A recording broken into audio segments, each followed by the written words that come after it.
अस्सलाम वालेकुम जी। आज हम next topic compound microscope discuss करेंगे। आपने लास्ट टाइम सिंपल माइक्रोस्कोप पढ़ा, उसमें हमने एक सिंपली कन्वेक्स लेंस को एज ए मैग्नीफाइंग ग्लास जो है ना वो यूज़ किया। हमने ऑब्जेक्ट को उसकी फोकल लेंथ के अंदर प्लेस किया तो सेम साइड पे एक लार्ज वर्चुअल इमेज आया था। तो अब यहाँ पर कंपाउंड माइक्रोस्कोप में हम दो लेंसेज यूज़ करेंगे और स्मॉल जो चीज़ें हैं, स्मॉल ऑब्जेक्ट्स जो हैं उनका स्ट्रक्चर और उनकी जो है ना वो फीचर देखने के लिए हम कंपाउंड माइक्रोस्कोप यूज़ करते हैं। उसकी कुछ बातें यहाँ पर हैं, 3 पॉइंट्स हैं जो माइंड में होने चाहिए आपके, कि ये जो कंपाउंड माइक्रोस्कोप है उसकी मैग्नीफिकेशन जो है ना सिंगल लेंस से ज़्यादा होगी। दूसरा, इसमें 2 लेंसेज यूज़ किए जाते हैं, एक का नाम ऑब्जेक्टिव लेंस होता है और एक का नाम आई पीस होता है। ऑब्जेक्टिव लेंस वो होता है जिसके सामने ऑब्जेक्ट प्लेस किया जाता है, जिसको हमने ऑब्जर्व करना है। दूसरा आई पीस जो होता है, बड़ा लेंस होता है ज़रा, उससे हम खुद जो है ना वो इमेज, फाइनल इमेज जो है ना वो देखते हैं। तो ऑब्जेक्टिव लेंस जो है उसकी शॉर्ट फोकल लेंथ होती है, 1 सेंटीमीटर से भी कम होती है उसकी फोकल लेंथ। जितनी ज़्यादा छोटी फोकल लेंथ होगी उतना छोटी चीज़ को ऑब्जर्व किया जा सकेगा। उसके बाद फिर जो आई पीस है वो काफ़ी यानी वो फ्यू सेंटीमीटर फोकल लेंथ का होता है।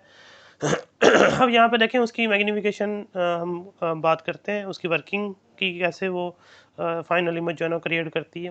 ये ऑब्जेक्टिव लेंस है जिसकी focal length 1 less than 1 centimetre होती है, और ये आई पीस है जिसकी फोकल लेंथ फ्यू सेंटीमीटर होगी। तो इसकी फोकल लेंथ एफ नॉट से डिनोट की गई है ऑब्जेक्टिव लेंस की, और आई पीस की एफ ई से डिनोट की गई जो यहाँ तक है। अब हमने ऑब्जेक्टिव लेंस के सामने एक ऑब्जेक्ट ओ पी प्लेस कर दिया। वो स्मॉल ऑब्जेक्ट है, तो वो फोकल लेंथ से थोड़ा सा बाहर रखा है, तो वो जो ऑब्जेक्टिव लेंस है उसका एक इमेज जो है ना, रियल और इन्वर्टेड इमेज, वो राइट साइड पे बनाएगा, जिसे हम क्यू आर यानी आई वन कह रहे हैं। अब ये जो इमेज बन रहा है आई वन, ये रियल और इन्वर्टेड है, और इसका size as compare to object थोड़ा बड़ा होगा, लेकिन इतना बड़ा नहीं है कि हम इसको सारी डिटेल इसमें से देख सकें। तो हमने क्या किया फिर, जो ऑब्जेक्टिव और आई पीस है उसके दरमियान जो लेंथ है, लेंथ ऑफ कंपाउंड माइक्रोस्कोप जिसे बोलते हैं, वो इस तरह से एडजस्ट किया है कि जब भी ऑब्जेक्टिव लेंस के सामने कोई भी ऑब्जेक्ट रखेंगे, वो उसका जो इमेज बनाएगा रियल और इन्वर्टेड, वो आई पीस की फोकल लेंथ के अंदर बनेगा। यानी ये देखें इमेज कहाँ बना है, आई वन उसकी फोकल लेंथ के अंदर, यानी आई पीस की फोकल लेंथ एफ ई के अंदर बना।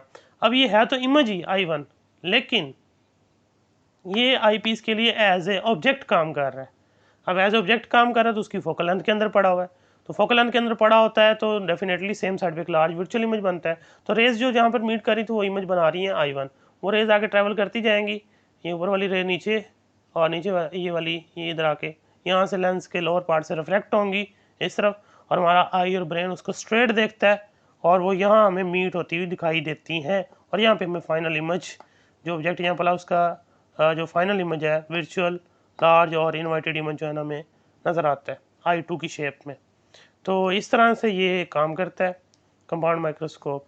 इसकी मैग्नीफिकेशन जो है उसका फार्मूला आपकी बुक में लिखा गया है, M equal to L over F O 1 plus D over F ई।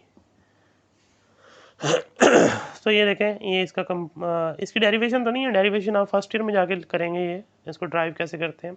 इसमें एल जो है वो लेंथ ऑफ कंपाउंड माइक्रोस्कोप है, एफ ओवर एफ ई जो फोकल लेंथ है, डी जो है वो नियर पॉइंट होगा जहाँ पर हमें फाइनल इमेज दिखाई देगा, जो कि जिसकी वैल्यू मैंने बोला था 25 सेंटीमीटर होती है। तो अब ये इसका यानी कि डायग्राम भी बनाना होगी, वहाँ पे जो स्टोरी आपको बताई है वही आपकी बुक में वो लिखनी भी है उसकी वर्किंग में।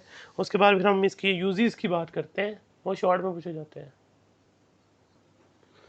यूजेस में देखें, सबसे पहले तो लिखा है कि कमांड माइक्रोस्कोप जो है वो बैक्टीरिया बैक्टीरिया देखें बहुत छोटे होते हैं, उनको नॉर्मल आई से वो नज़र भी नहीं आते, उनको स्टडी करने के लिए। और इसके अलावा माइक्रो ऑब्जेक्ट्स जो और लैब में हम काम करते हैं वहाँ जो यूज़ होंगे उनको स्टडी करने के लिए हम इस्तेमाल करते हैं। इसके अलावा और बहुत सारी फील्ड्स हैं साइंस की जहाँ पर रिसर्च वर्क में ये यूज़ होती है, जैसे माइक्रोबायोलॉजी यानी कि इंसान के अंदर जो जैसे ब्लड है और बाकी जो डिफरेंट चीज़ें हैं, ब्लड सेल अब हमने नाम सुना है लेकिन देखा नहीं वो माइक्रोस्कोप से। इसके अलावा बॉटनी, जोलॉजी, जियोलॉजी और जेनेटिक्स, इन चीज़ों को ऑब्जर्व करने के लिए जो है ना हम कंपाउंड माइक्रोस्कोप यूज़ करते हैं। तो ये इसकी यूजेस से शॉर्ट क्वेश्चन में पूछे जा सकते हैं। वैसे ये लॉन्ग क्वेश्चन है तो इसमें डायग्राम भी बनाना होगी आपने, और इसकी जो बातें वर्किंग वो सारी लिखनी होगी। तो कल इंशाल्लाह हम फिर नेक्स्ट टेलीस्कोप डिस्कस करेंगे। Till then take care.